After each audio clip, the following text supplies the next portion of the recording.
ৰাজ্যৰ বিধানসভা নিৰ্বাচনলৈ মাজত মাত্ৰ এটা দিন বাকী আছে আৰু আজি ঠিক 5 বাজি যোৱাৰ লগে লগে নিৰ্বাচনী যি প্ৰচাৰ সমগ্ৰ অসমতে বন্ধ হৈ পৰিছে আৰু তাৰ পিছতে নিৰ্বাচনটো সুকলমে পাৰ কৰাৰ ক্ষেত্ৰত আচলতে আৰক্ষী প্ৰশাসন নিৰাপত্তাৰক্ষীৰ যি কটকটীয়া নিৰাপত্তা বেষ্টনী সেয়া পৰিলক্ষিত হৈছে আৰু মোৰ সহযোগীক দৃশ্য দেখুৱাবৰ কাৰণে মই অনুৰোধ জনাইছোঁ। এই দৃশ্য হৈছে গোৱালপাৰা জিলাৰ ডামৰা দৃশ্য, যিহেতু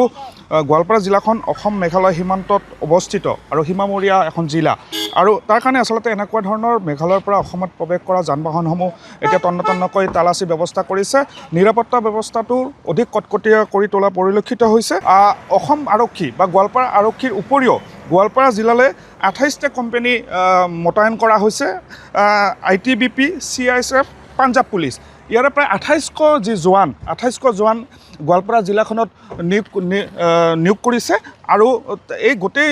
আৰক্ষী প্ৰশাসনে নিৰাপত্তা ব্যৱস্থাটো অধিক কটকটীয়া কৰি তোলা পৰিলক্ষিত হৈছে আৰু দেখিবলৈ পাইছোঁ যিহেতু মাজত মাত্ৰ এটা দিন বাকী আছে আৰু ইতিমধ্যে প্ৰচাৰ সমাপ্ত হৈছে 5 বজাৰ লগে লগে আৰু প্ৰচাৰ সমাপ্ত হোৱাৰ পিছতে অহাকালি দিনটোত দেখিবলৈ পোৱা যাব আচলতে যিসমূহ পুলিং ষ্টেচন আছে, পুলিং ষ্টেচনৰ সমূহ প্ৰিজাইডিং যি বিষয়া আছে, নিৰাপত্তাৰক্ষীসকল আছে, তেখেতসকলে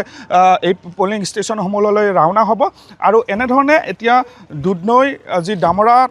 আৰক্ষী চকীৰ সন্মুখতে এনেধৰণে নিষিদ্ধ তালাচী ব্যৱস্থা গ্ৰহণ কৰিছে আৰক্ষী প্ৰশাসনে, গোৱালপাৰা জিলা প্ৰশাসনে আৰু গোৱালপাৰা জিলা যি নিৰ্বাচনী বিষয়াগৰাকী আচলতে গোটেই বিষয়টো তদাৰক কৰি আছে আৰু এনেধৰণে এতিয়া কটকটীয়া নিৰাপত্তা ব্যৱস্থা গঢ়ি তুলিছে সমগ্ৰ গোৱালপাৰা জিলাতে, য'ত মাত্ৰ নিৰ্বাচনলৈ মাজত মাত্ৰ এটা দিনহে বাকী আছে।